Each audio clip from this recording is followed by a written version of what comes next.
Today I'm going to talk about something that kind of goes back in my history. This goes way back for me. Back when I was 20, I just turned 21 years old, I became a Shell dealer, a Shell service station.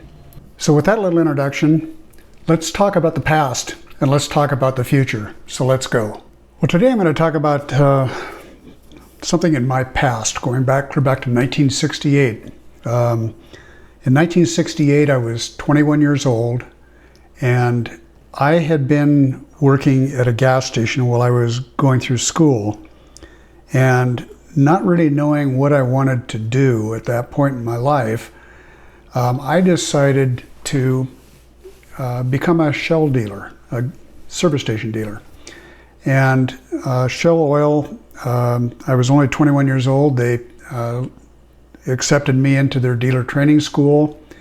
I earned my certificate and was learning a lot about business, and that was really exciting to me to do that. I also love mechanical things, so at the time it was a pretty good fit for me to get a learning experience of being in business for myself. This picture that I'm showing up here is a picture of me standing there, the black horn-rimmed glasses on, with my first employee, and that was taken the day that I took over the gas station, the service station, and this is in North Seattle, Washington, and it was a meaningful day in my life, and I'm thinking back about how different things are today versus what they were back in 1968. Back then, we were working hard to establish a name of service station, not gas station. Gas station was something that we wanted to do, to provide gas services to customers, but really what we wanted to do was repair work. That's where the money was back then. Back then we had gas wars, and they were serious gas wars. Gas was somewhere around 30 cents per gallon, and I remember days when the service station across the street, which was a Texaco, would lower its price, and I'd run out there and lower my price to match that price, and this was just kind of an ongoing thing. I think we got down at one point as low as about 22 cents per gallon, but that's how it was back then. Back then, we all tried to be full service, and the gas customers coming in were just a way to provide new customers to us to do service work. Self-service at that time hadn't really taken hold. It was just starting to take hold. In fact, I think my second year that I had that station, around 1969, is when I converted one of the islands I had out there at that station over to self-serve. Before that, it wasn't there. And, back then we were using paper credit card imprinters to process the payments that people made to us. A lot of it was cash, but when it was a credit card, we had a credit card machine where we put the paper in and we'd press the slider and slide it over and back, and that's how I paid for the gas that I purchased. And if I recall correctly, I'd buy 8,000 gallons at a time to fill the tanks at the gas station, and I would pay for those when the tanker came in. I'd pay for them with a stack of paper credit card imprints that I had, and then the rest write a check for the balance. But that was kind of how it worked back then. I went into debt to do this, and my payback, the Shell, the way they had it, I believe I was paying back $0.015 a gallon. For every gallon I pumped, $0.015 went to pay back the money that I borrowed in order to buy that first load of gas and to get the equipment that I needed for the station. It was a neighborhood station, and back then those were very popular. There was a lot of neighborhood stations. Today, moving forward, you look around and all those stations are long gone. They don't do that anymore. And that's kind of what I'm going to talk about today, is the transition that we're making over to electric. It's pretty shocking thinking back of the way things used to be and the way things are. Back in 1968, I think it was actually about 1970, They installed a new tank underground because we were moving to unleaded gas. Before that, we didn't have unleaded. So we had three types of gas. We had regular and unleaded, and then the super, I forget what we called it, but that was the high octane gas. So we had three different varieties, but a lot of changes, and really thinking back, again, it's pretty eye-opening what's changed. So what I want to do in this video is I want to talk about, kind of where we're at today versus where we were yesterday. Just there's some real comparisons that we can draw here on how things have changed as we move forward. How much they've changed in 1968, and how maybe that parallels in some ways what's happened yesterday is what's going to happen today and tomorrow as we move on to electric. So here we go. Let's talk about it. Back then, things were really different. There were no credit cards from banks. No Visa, no MasterCard, Discover Card, none of that. What there was gas company credit cards, and Shell credit card was the only credit card we took at the gas station. And we pumped the gas, and we cleaned the windows, and we checked the oil, and we checked the water in the radiator, the washer fluid in the car. We checked the tires if we were asked, and we even put air in the tires out there at the island while we were pumping gas if they asked. It really was full service. And the other thing we did back then is we wore uniforms. In the picture, you see me with my bow tie on and my Shell uniform. That was how we dressed, and it was customers came in and they expected full service, and it was our job to give them full service. Later on, we did move to self-service, and that kind of came in, I think, around 1970. And that move was kind of a transition thing. Some of the stations were doing it to try to keep expenses under control. And what we did at my station is we made one of the islands self-service and kept the other one full service. But even with self-service, we had to drop what we were doing when the customer was done pumping gas and go out to the island, to the customer's car, and get their credit card, and then process the credit card through the little machine we had that used carbon copy on a special card that we used. And the customer got a copy. The customer had to sign it, and then they got a copy, and it was all handwritten. We had to handwrite everything, the dollar amount, how many gallons, whether they bought premium or whether they bought regular or unleaded. So it was all very time consuming, but it is just what we did. But looking back on that now, I just think, wow, how things have really changed. Some of these things happen in your lifetime and you don't even realize the effect that they had or how much change happened until you reflect back on it later on. And that's kind of where I'm doing right now, because having an electric car is so much different than the experience that was there back in 1968 and 69 and 70 and that area when I had the gas. I actually had the gas station just before the Arab embargo happened.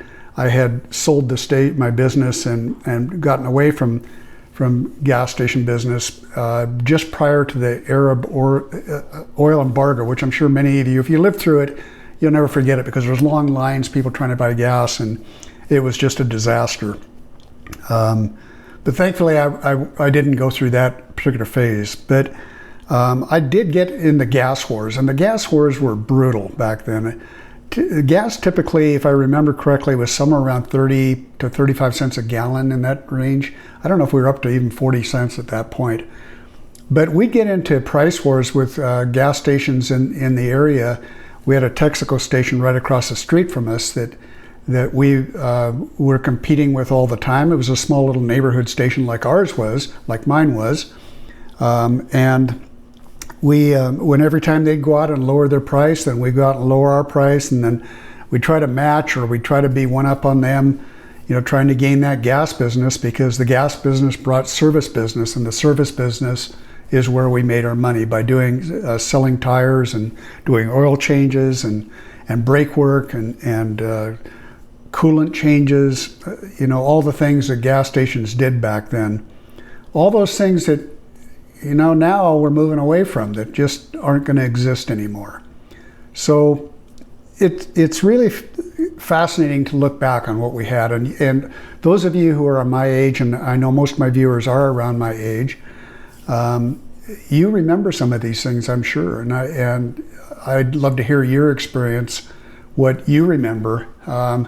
I had forgotten a lot of these things until I started trying to remember it to do this video today. So it's kind of fun to flash back on it. And it really gets me thinking about the future. And that's the next thing I want to talk to you about is what I think is ahead of us in the future,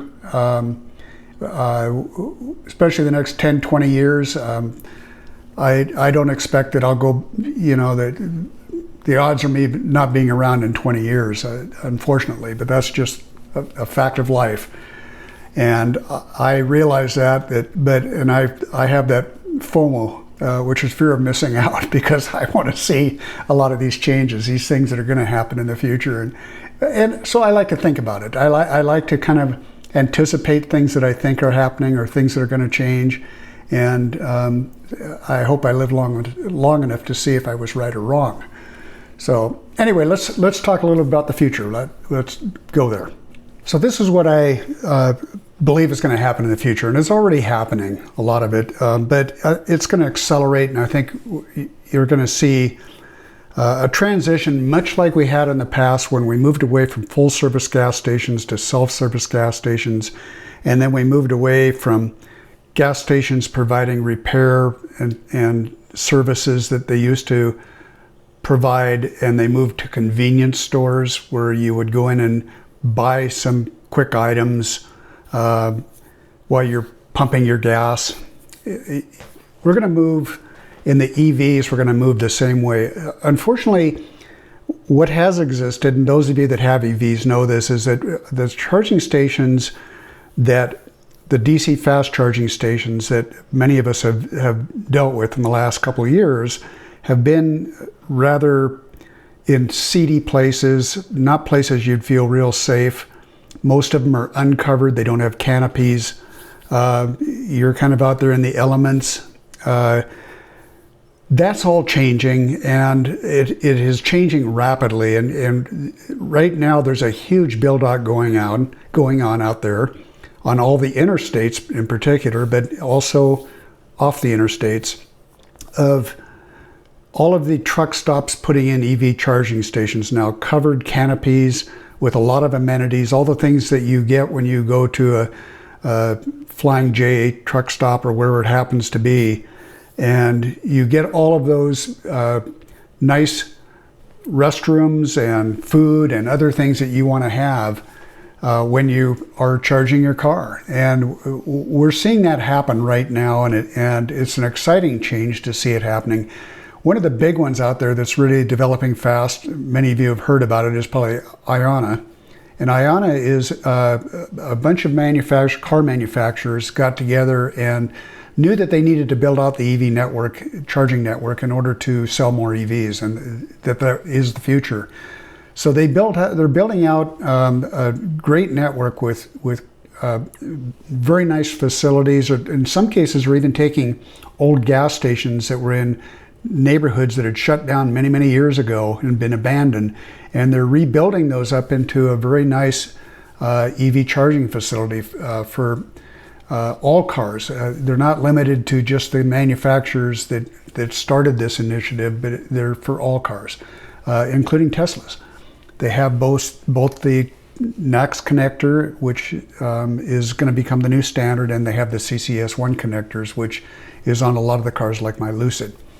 So those changes are happening right now, and they're accelerating at a really rapid pace. It's exciting to see that change because it's going to help with EV adoption. It'll help with some of the people that had concerns about it before, that they're going to see that it isn't a need for concern anymore.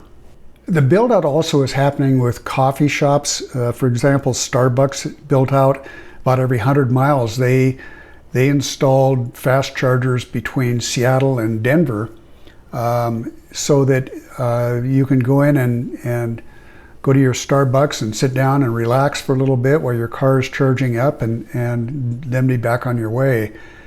And the business logic is there. It makes so much sense that every place, like grocery stores and malls and theaters and any business that wants to attract people to come and purchase their goods, would consider putting in EV charging. Not necessarily fast charging, but what we call level 2 charging. A lot of the businesses are looking at the business aspect of this and saying, well, it makes sense. They want people to stop and to kick back and spend some money at their facilities, so they're building it out to attract the business. All the truck stops are aggressively putting them in right now, so that's all really good for EV adoption. Also, the more and more employers are putting EV charging into their work facilities. So when their employees are in working, that they can plug in their car and have their car charging up. And a lot of times they do it where it's free. Not uncommon at all to find free charging. You just need to look around a little bit for it, so you don't even have to pay for the electricity. So it is exciting to see the future and what's coming. As far as gas stations go, they'll be transitioning over to EVs. They are right now, and that will continue. Is something you can really depend upon to have clean facilities, well-lit facilities, and have canopies, all of those things that we want. So that, I think, is what's coming in the future. And well, I know it's coming in the future. It's not just me thinking it, it's fact it is. The build out is happening. The days of the gas station as we know it have been dying for years. They consolidated into big truck stop type gas stations. All of the oil companies decided to get rid of small gas stations, neighborhood gas stations, for the most part years ago, because they didn't want to deal with delivering gasoline to remote locations like that unless they absolutely had to. It makes more sense for them to put them on busy highways that do extremely high volume, and little neighborhood gas stations like I had back in the 1960s just are a thing of the past. So things change, and they'll continue to change, and I'm excited about the change. I hope you're excited about the change, and I'd like to have your comments. I've had the experience of being a gas station owner, so I kind of know what that's all about, and thankfully I found my calling in something else, because it wasn't I'm much happier doing this. So I want to thank you for joining me today, and if you like the video, I appreciate you giving it a thumbs up, and if you want to see more content that I produce, then subscribe to my channel. It's free, it doesn't cost anything. It will you can even have it notify you when I drop a new video, so I encourage you to do that. I love making this content. I'm excited about the future, and I'm excited about EVs. I assume you must be too if you're watching my channel, and I appreciate you doing that, and I hope that you'll come back and see me again soon. Thank you. Bye.